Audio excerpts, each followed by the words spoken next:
Realmente tenemos a alguien que siempre evalúa en esto y que tiene una capacidad y una preparación muy especial por toda esta área de la parte financiera, como es el pastor y el misionero Roberto Fried, que junto con Jennifer ya hace más de 30 años que están en nuestro país, que son una gran bendición para la vida de la obra de nuestro país, apoyando siempre en todos los aspectos y siendo de una gran bendición, y poder también tenerlo, ¿verdad?, como compañero dentro del ministerio, que es una verdadera bendición para nuestras vidas también.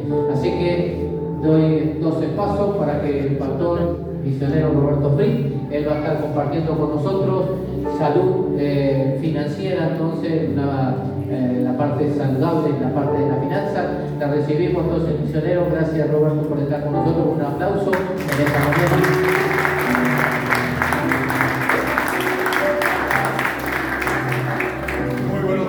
Bendiga a todos muy ricamente. Es un gran gozo poder compartir con ustedes.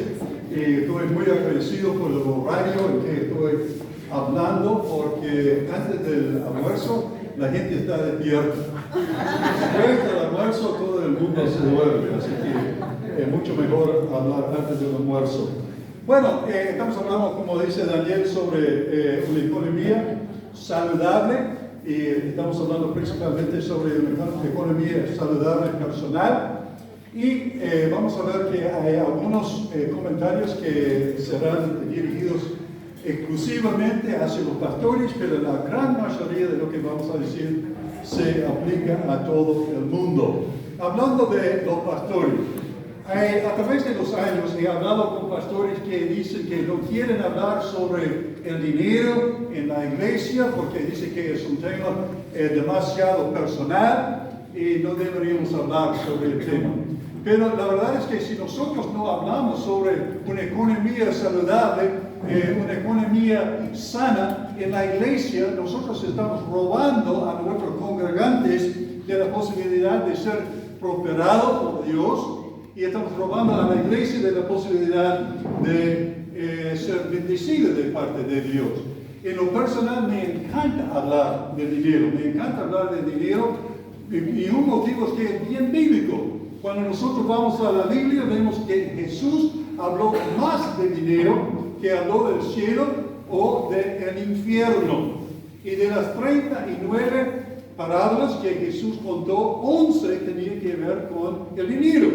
Así que si Jesús pensaba que era importante hablar del dinero, ¿cuánto más que deberíamos hablar nosotros en la iglesia sobre el dinero? Hoy vamos a hablar de cuatro pilares de la salud económica personal, y son principios basados en la palabra de Dios, ¿no? El pilar número 1 es el poner a Dios en primer lugar con nuestras finanzas. El principio más básico de la salud financiera de un cristiano es que Dios debe ser primero en todo, porque la piedra fundamental sobre la cual está construida toda nuestra casa financiera es nuestra fidelidad a Dios en el área del diezmo. En Proverbios capítulo 3, los versículos 9 y 10, en la Reina Valera contemporánea. A propósito, vamos a mencionar varias versiones de la Biblia. He escogido la mejor versión. Yo tengo más de 20 ejemplos o 20 versiones de la Biblia, y siempre escojo lo que implica el versículo más claro. Pero Proverbios 3, versículos 9 y 10 dice: honra al Señor con tus bienes y con las primicias de tus cosechas. Tus graneros se sacarán de trigo y tus lagares rebosarán de vino. Bueno, me imagino que la mayoría de nosotros no tenemos graneros, y espero que no tomemos vino. Si sos italiano está bien, pero si sos uruguayo es otra cosa, así que esperamos que nosotros no tomemos vino. En este caso hemos puesto una traducción más actualizada, que es de la traducción Roberto. Yo soy Roberto, esta es mi traducción de Proverbios 3, 9 y 10. Dice: pon a Dios primero en el manejo de tus finanzas, en cada decisión financiera. Si lo hacéis así fielmente, nunca te faltará nada y tus placares estarán llenos de rica comida. Así que estamos hablando de las finanzas, hemos de hablar del hecho del diezmo. Y creo que todos nosotros creemos en el concepto del diezmo, pero a veces fallamos en el área de desempeño de lo que son las primicias. Por ello, para asegurar que siempre seamos fieles a Dios con nuestras finanzas, debemos ser sistemáticos en nuestra manera de dar. Porque si no damos sistemáticamente, a veces nos olvidamos de hacerlo o perdemos la cuenta con respecto a cuál es la cifra. 2 años después de convertirme, yo he tenido un trabajo como camionero y yo estaba ganando muy bien. Yo tenía solamente 22 años, pero estaba ganando entre $2,000 y $2,500 al mes. Y ese fue hace casi 50 años, así que estamos hablando de muchísimo dinero que yo estaba ganando. Sin embargo, por cuánto ganaba, yo siempre me faltaba plata y no pude pagar las deudas porque siempre gasté más de lo que gané. Pero siento que yo había recibido un llamado al ministerio, yo después de 1 año de este trabajo renuncié al trabajo y fui para el estado de Texas, ahí en el sur de Estados Unidos, para estudiar en el Instituto Bíblico. Yo estaba viviendo en el estado de Kansas, que estaba unos 800 kilómetros al norte de Texas. Así que me mudé para Texas y enseguida yo conseguí un trabajo como un pastor de jóvenes en una iglesia pequeña. Así que soy pastor de jóvenes, pero no tenía credenciales. Entonces el pastor mandó que yo solicitara credenciales con las Asambleas de Dios por primera vez. Así que tuve que presentarme ante el presbiterio. El presbiterio no me conoció porque yo era de otro estado, pero me dieron la credencial provisoria basado en la firma de mi pastor que estaba a unos 800 kilómetros al norte. Así que ellos dijeron, aquí está la credencial, vamos a darte la credencial definitiva al recibir la firma de tu pastor. Así que un fin de semana yo arreglé para ir a nuestra iglesia para hablar con el pastor. Me llevaba bien con el pastor, así que yo pensaba no hay ningún problema, el pastor va a firmarme la solicitud, voy a tener credencial definitiva, así que voy para hablar con mi pastor.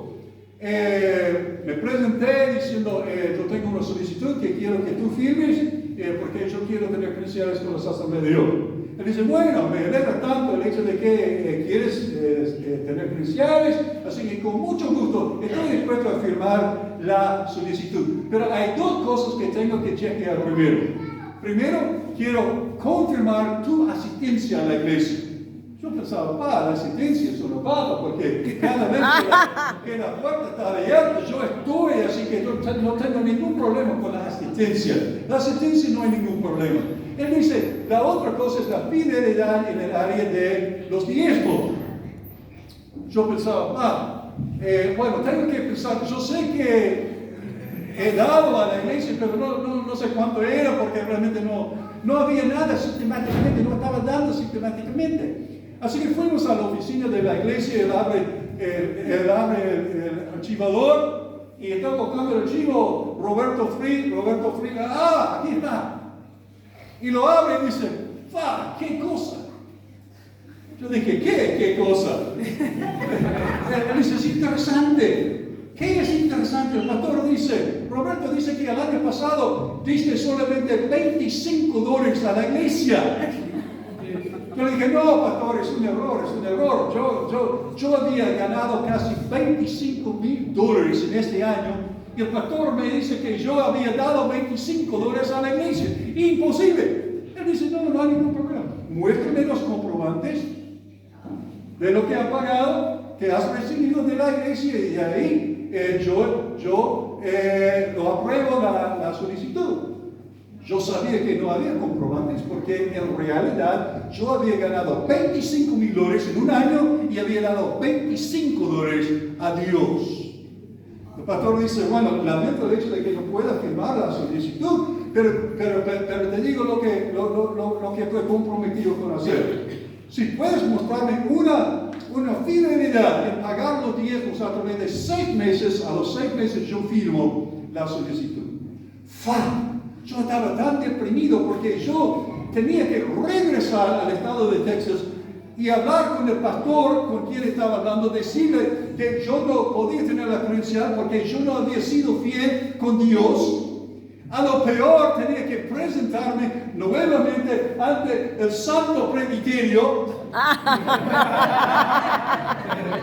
para decirle que no tenía la firma de mi pastor porque yo no había sido fiel a Dios. ¡Qué vergüenza en el momento! Pero en realidad el pastor me hizo un gran favor porque ese fue hace 47 años y desde hace 47 años nosotros siempre hemos sido fieles en pagar los diezmos y las ofrendas y Dios siempre ha provisto para todo. Así que fue un gran favor que me hizo. El diezmo es el diezmo. Bíblicamente es el diezmo. Si nosotros sacamos un diccionario, dice que el diezmo es el 10% de las entradas que nosotros recibimos. Así que bíblicamente el diezmo debería ser el primer, no solamente el 10%, sino el primer 10% de los ingresos. Que quiere decir que deberíamos pagar el diezmo antes de pagar cualquier otra cuenta. Y no solo eso, sino que antes de pagar el diezmo, no deberíamos ni pensar en la posibilidad de gastar plata en otra cosa, aún en la comida. Pagamos el diezmo antes de comer. No tengo tiempo para contarles historia tras historia tras historia de nuestra historia en esa área, pero nosotros siempre hemos sido fieles a Dios. Dios siempre ha provisto milagrosamente. Hubo varias ocasiones en que no tuvimos nada para comer, pero pagamos primero a Dios y Dios proveyó para nuestras necesidades. Es así. Además de pagar el diezmo, primero deberíamos pagar el diezmo mensualmente. Como pagamos la OCE, la UTE, todo eso ante. Si no podemos pagar los gastos comunes trimestralmente, porque si es así, si pasan 3 meses y no pagas la UTE, vas a llegar a casa, no vas a tener internet, no vas a tener una conexión al celular, no vas a tener televisor, porque la UTE es insensible en esa área y realmente no es muy perdonador. Así que estoy dirigiéndome ahora a los pastores. Ahora, como pastores, deberíamos pagar el diezmo como esperamos que los miembros de la iglesia lo paguen. Deberíamos pagar el diezmo como esperamos que los miembros de la iglesia lo paguen, que es mensualmente. Si los miembros de la iglesia pagan el diezmo o pagara el diezmo de vez en cuando, una vez a los 3 meses o una vez a los 6 meses, nosotros los pastores moriríamos de hambre, porque nosotros dependemos de los diezmos y el concilio también depende de los diezmos nuestros. Si nosotros no pagamos los diezmos, Dios va a proveer de otra manera. Pero a su vez deberíamos pagar el diezmo mensualmente. Si vamos a llamar a las primicias, debería ser la primera cosa que paguemos. Así que recalcando lo que hemos dicho, y honrar a Dios con las primicias, significa pagar el diezmo antes de pagar cualquier otra cuenta. Y otra cosa que quiero mencionar es que Dios no solamente se merece las primicias, sino que Él se merece lo mejor que nosotros tenemos. Sabemos cómo era el sistema del diezmo en el Antiguo Testamento, que Dios requirió lo mejor del ganado, lo mejor de los becerros. Yo no tengo ganado, yo no tengo becerros, yo pago el diezmo con efectivo, con billetes.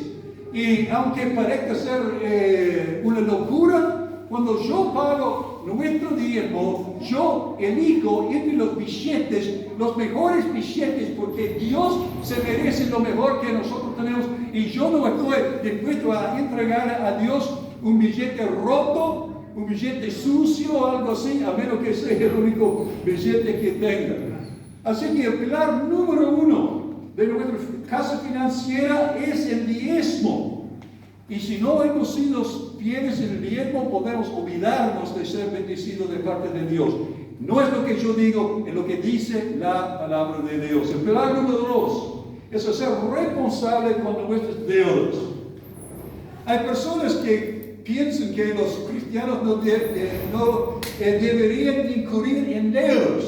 Y por lo general, la gente que cree así, lo basa en lo que dice Romanos 13, versículo 8, en la Reina Valera, dice: no debáis a nadie nada, sino el amaros unos a otros.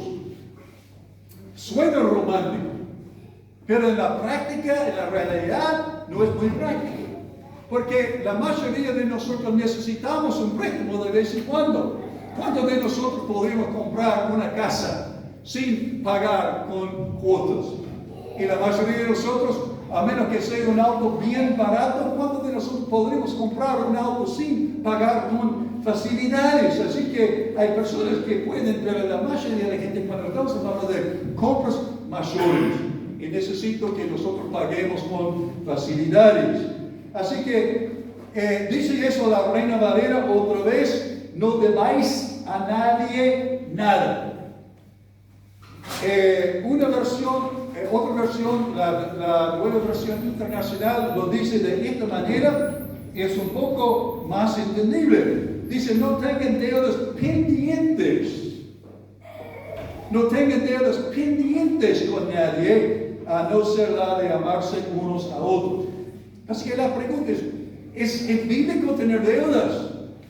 ¿Es bíblico comprar un televisor de 70 pulgadas y pagarlo en 70 cuotas de 70,000 pesos? No sé. ¿Es bíblico comprar un celular que va a romperse antes de que hayas pagado la última cuota? Porque los celulares son así. ¿Es bíblico tener deudas? Es una pregunta realmente que yo no puedo contestar por ti, porque es algo muy personal, la manera en que uno interprete la Biblia y la manera en que uno vea lo que Dios tiene para su vida. Pero conforme con la enseñanza que yo he recibido y conforme con lo que yo creo personalmente, no creo que la Biblia enseña en contra de las deudas, sino que lo que la Biblia enseña es que no deberíamos incurrir en deudas que no somos capaces de hacer. Quiere decir que debemos tener mucho cuidado con cómo nosotros utilizamos el crédito, porque si no usamos sabiduría, vamos a tener problemas. Hace un par de años, en este mismo lugar, tuvimos un retiro. Y en ese retiro hablé de las finanzas y conté algo de mi vida financiera cuando ya me convertí a Cristo hace muchos años y cuando recibí el crédito por primera vez. Cuando yo conocí a Cristo, yo era militar del cuerpo marine de Estados Unidos, y en ese entonces mi situación financiera era muy inestable. Y de ahí fue de ser muy inestable a ser un desastre total. Yo, en el mismo año en que me convertí, yo compré el primer auto. Yo tenía, no me acuerdo cuántos años, capaz 19, 20 años que compré el primer auto, y lo compré con facilidades. Pero tenía que accesorar el auto, así que yo compré 4 llantas de aluminio a gotas y compré 4 cubiertas nuevas. Así que tengo el auto, estoy pagando cuotas. Tengo las cubiertas, tengo las llantas, estoy pagando cuotas. A poco tiempo cambié el auto, y cuando cambié el auto, vendí con el auto las cubiertas y las llantas. Así que cuando conseguí el nuevo auto, no era un auto nuevo, pero nuevo para mí. Cuando conseguí el auto, yo tenía que comprar ¿qué? 4 llantas de aluminio nuevas y 4 cubiertas nuevas también. Todavía pagando cuotas, ¿no? En el mismo tiempo, yo tuve un amigo, de entre comillas, que me ofreció una moto. Era una Honda 175, preciosa máquina. que apenas andaba. Pero yo la compré porque era linda, brilló, pagando cuotas. Así que ahora sumamos, estoy pagando cuotas sobre un auto, 8 llantas de aluminio, 8 cubiertas y una moto que al mes murió definitivamente. La iglesia quedaba a 30 kilómetros de donde yo estaba viviendo. Hablando de donde yo estaba viviendo, yo no tenía plata para nada, no para comer, para hospedaje, nada así. Así que yo conseguí un lugar en un monoambiente con 4 tipos más. Éramos 5 en un monoambiente y me asignaron un espacio de 2 metros, yo mido 195, un espacio de 2 metros por 1,5 metros de piso para dormir. El dueño legítimo del apartamento, quiere decir el tipo que estaba pagando el alquiler y que había firmado el contrato, él durmió en el sofá. Él estaba en el sofá, yo estuve ahí abajo, hubo otro y un otro ahí en el piso durmiendo así, pero yo estaba pagando $25 al mes, así que no me importaba. Así que la iglesia quedaba a 30 kilómetros del apartamento. Y cada vez que voy para la iglesia, al llegar a la iglesia, el tanque está vacío. ¿Qué quiere decir? Que cuando llego a la iglesia no tenía manera de volver a casa porque el tanque está vacío. ¿Qué hice yo? Yo tuve una estrategia que al terminar el culto, yo me puse ahí en la puerta de entrada para que cuando la gente saliera tuviera que pasar por mí. Yo estaba esperando que la gente me escuchara de Dios y me diera una ofrenda. Pero dentro de poco tiempo me di cuenta de que la mayoría de la gente no es lo suficientemente espiritual para escuchar de Dios. En una situación así, no me dieron nada. Y unas cuantas veces, al terminar el culto, al irse todo el mundo, nos quedamos en la iglesia, el pastor y yo, y yo no puedo salir. Así que desde entonces, en más de una ocasión, yo le pedí al pastor un préstamo de $3. $3 para comprar combustible. En este momento, en la actualidad, no parece ser mucho, pero en ese entonces en Estados Unidos, la nafta estaba saliendo 25 centavos el galón. 4 litros por 25 centavos. Así que $1 sería como 16 litros de combustible. Así que yo le pedí al pastor el préstamo y él siempre fue muy bueno conmigo, me presta la plata. Pero siempre me decía la misma cosa: Roberto, yo estoy dispuesto a prestarte la plata con una sola indicación, con una sola condición, y esta condición es que no te voy a prestar más hasta que me pagues lo que me debes. El sabio pastor. Así que, en más de una ocasión, llego a este momento, estoy esperando que la gente me dé una ofrenda, nadie me da nada, estoy con el pastor, yo necesito combustible para mover a casa, y yo le digo al pastor, ¿sabe qué? Yo tengo la plata que te debo, así que ahí está lo que te debo, $3. Me dice, muchas gracias. Ahora, pastor, ¿me puede prestar $3? Él siempre lo hizo, era muy chistoso, él siempre lo hizo. En ese entonces, yo recibí el sueldo mensualmente, y en ese día fui para McDonald's para comprar una comida verdadera.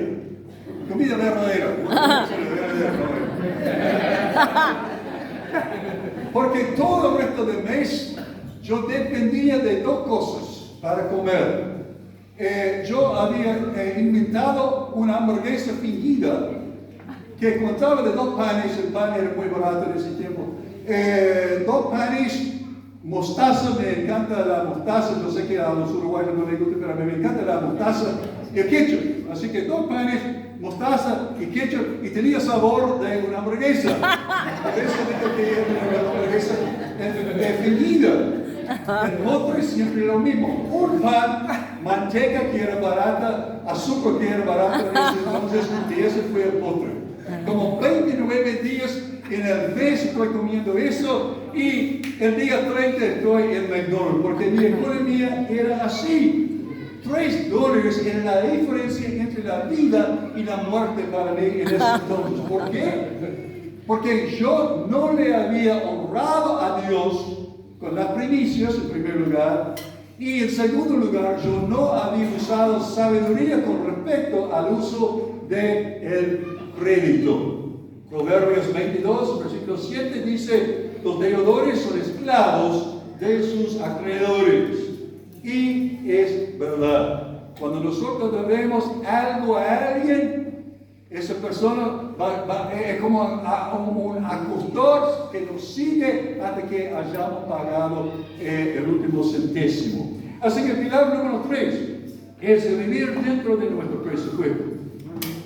Cuando hablamos de una economía saludable, debemos entender que no importa cuánto uno gane, sino que lo importante es cuánto uno gaste en comparación con cuánto uno gana.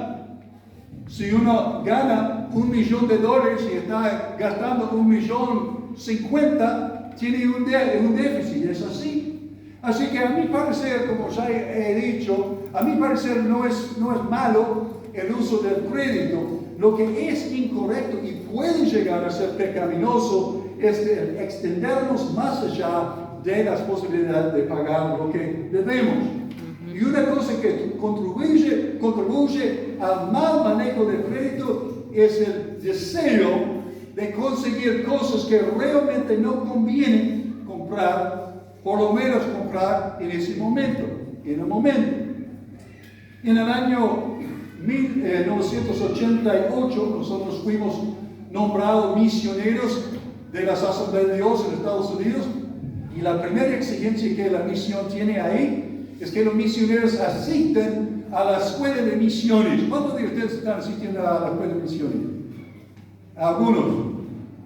Antes de irse necesitan hablar con Jennifer.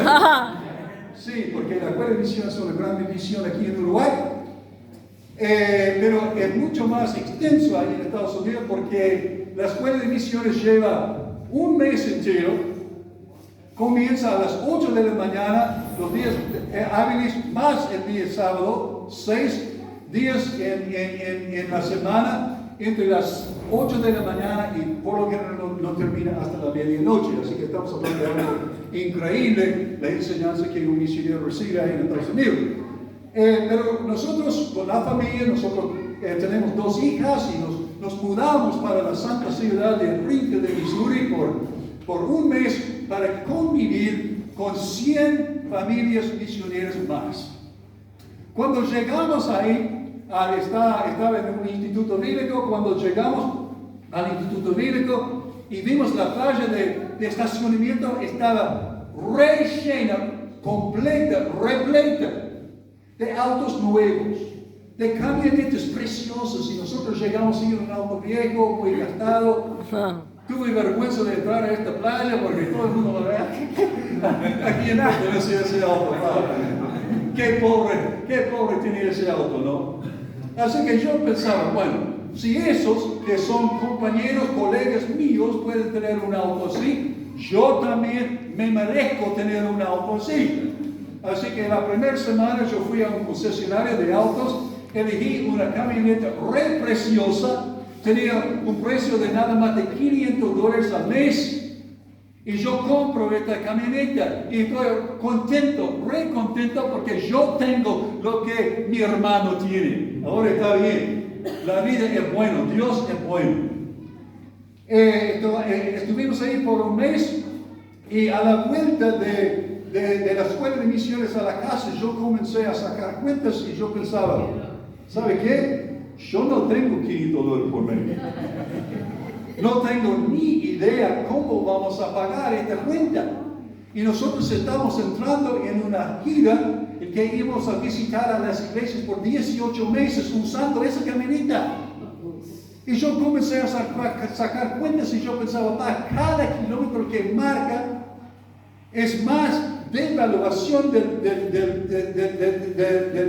cuánto vale. Y a los 18 meses nosotros vamos a deber tanto y el vehículo no va a valer nada. Así que llegamos a casa y yo le dije a Jennifer, tengo malas noticias. ¿Qué? Yo le dije, nosotros hemos comprado un vehículo que no podemos usar, porque si lo usamos nosotros vamos a perder tanta plata y no podemos hacerlo. Algunos de ustedes conocen a Jennifer. Jennifer dice, escucha, nosotros estamos pagando $500 por mes solamente para tener un adorno ahí enfrente de la casa. No lo creo. Nosotros lo compramos. Nosotros estamos pagando $500 por mes. Yo voy a usarla. Y ella no usó. Pero Dios fue muy misericordioso con nosotros porque a los 18 meses otra pareja misionera nos la compró y siguió con las cuotas, así que perdimos algo, pero no era tanto. Pero aprendimos muchísimo en ese tiempo.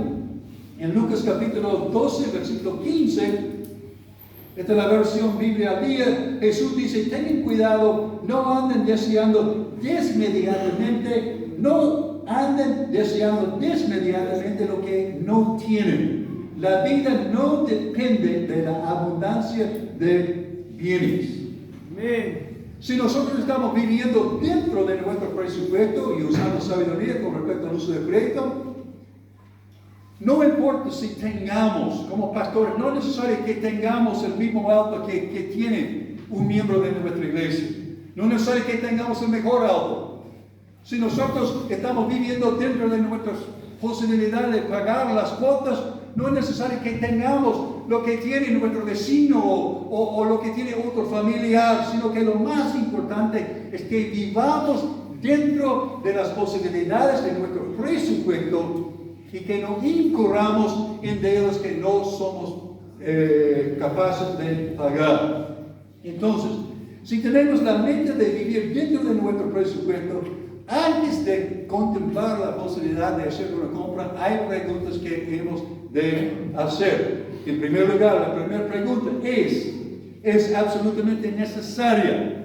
¿Es absolutamente necesaria esta compra? Como hemos dicho, hay razones justificadas para incurrir en deuda, pero el desear tener algo que no tenemos la plata para pagar no es un motivo justificado para incurrir en deudas. La segunda pregunta, ¿tendré suficiente para pagar las cuotas mensuales sin afectar adversamente a nuestro presupuesto mensual? Cuando nosotros estamos contemplando la posibilidad de comprar algo con facilidades, no es el momento de ejercer la fe. ¿Me escucharon? Nosotros somos cristianos, nosotros vivimos por fe. Nosotros reconocemos el sistema de la fe, cómo funciona. Los bancos no entienden eso. Los bancos, si yo compro algo por fe y mi fe no tiene resultado, el banco dice, ¿qué? No me importa.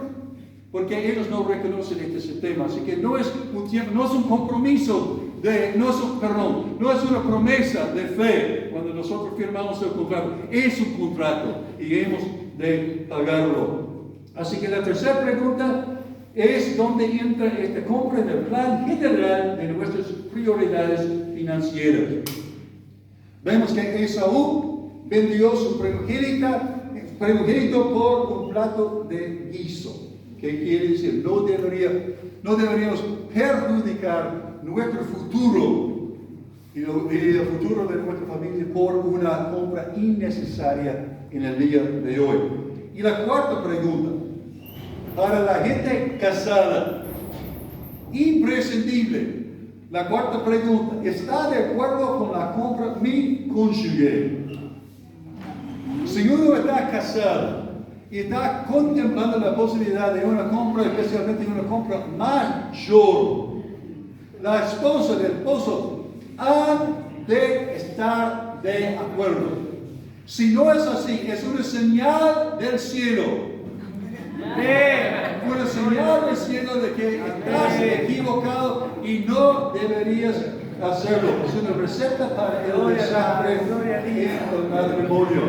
El esposo y la esposa, no importa quién sea, uno o el otro, han de estar de acuerdo. Como hemos dicho, no creo que sea antibíblico el endeudarnos, pero si nuestro presupuesto no permite la compra, o si no permite la compra en el momento, si no tenemos suficiente para cubrir las cuotas, tampoco, después de pagar las necesidades esenciales de la vida, hemos de olvidarnos de la posibilidad de hacer la compra. Pilar número 4. ¿Cuántos puntos tiene este mensaje? 4. 2 personas escucharon lo que dije cuando comencé. 4 pilares. Estamos en el número 4. Quiere decir que dentro de poco vamos a terminar. El hermano Ramón Silvera siempre me decía, Roberto, necesitas animar a la gente. Cuando vos estás predicando, comenzás y la gente no sabe dónde entraste, dónde estás saliendo. O sea, necesitas animar a la gente. Ramón me dice, de vez en cuando necesitas decirle a la gente, con este punto estoy terminando.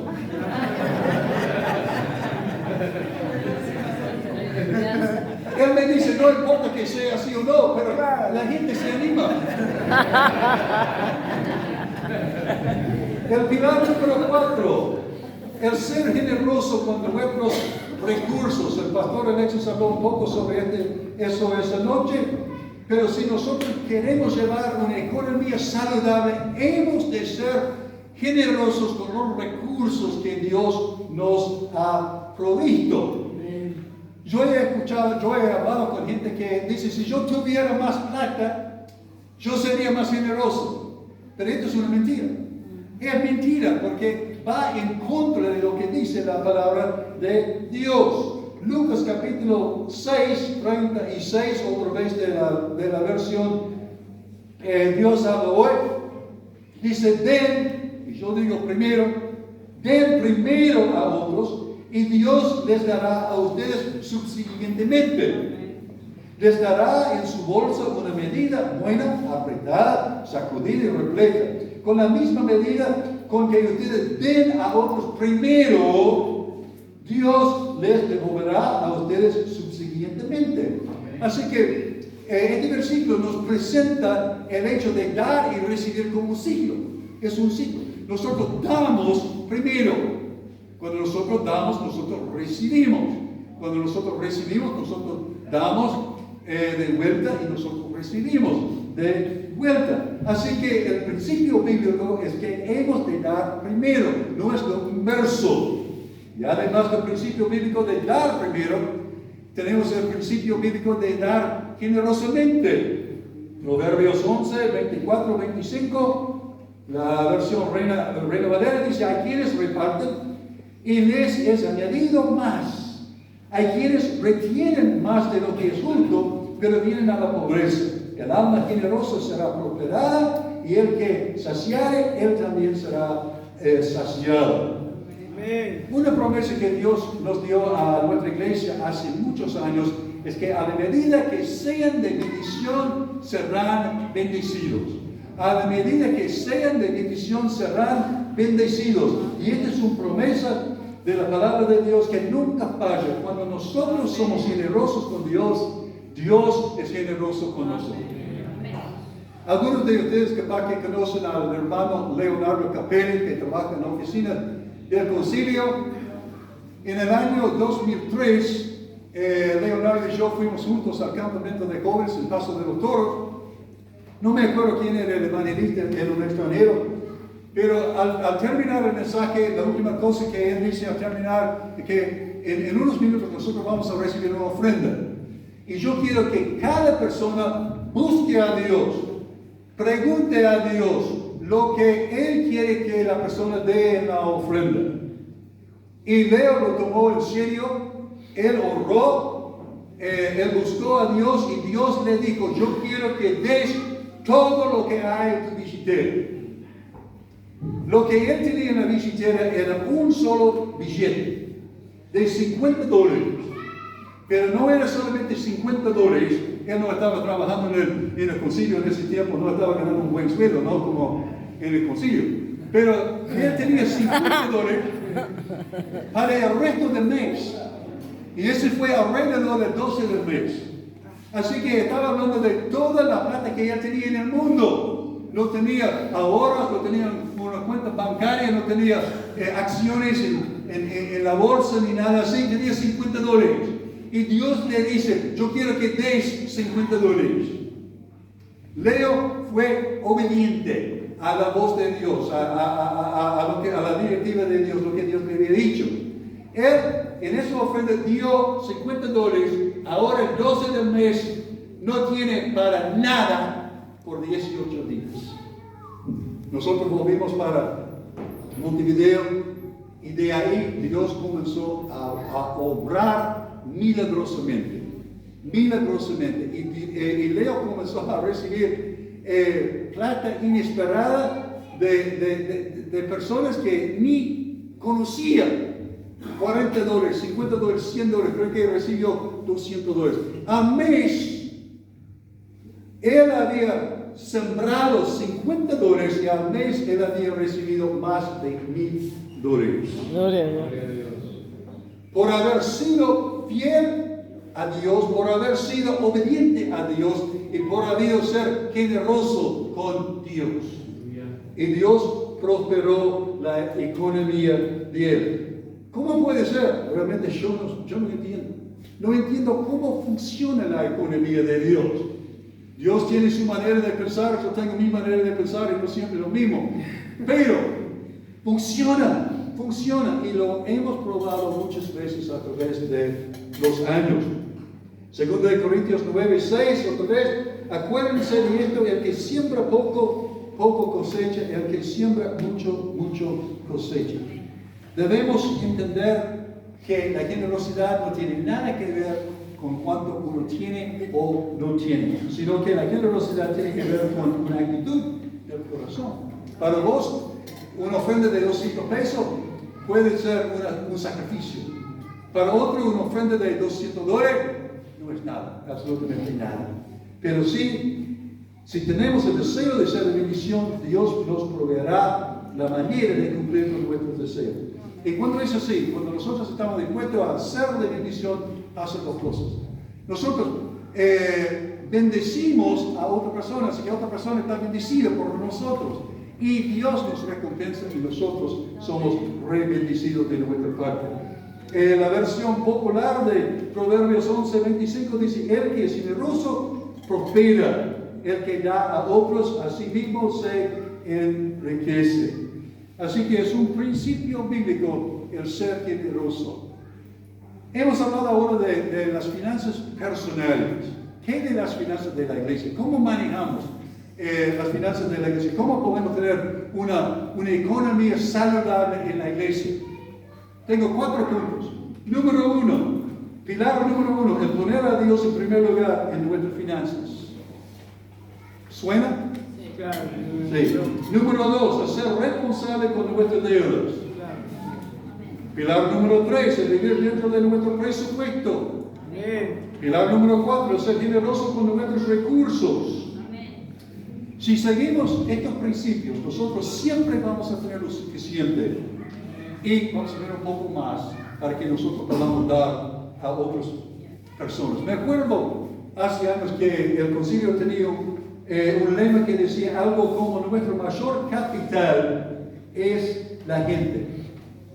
Nuestro mayor capital es la gente. ¿Qué quiere decir? Si nosotros llevamos presupuestos y si llevamos una economía saludable, si nuestras iglesias llevan una economía saludable, si la gente de nuestra iglesia lleva una economía saludable, el concilio va a tener una economía saludable, porque nosotros somos las asambleas de Dios.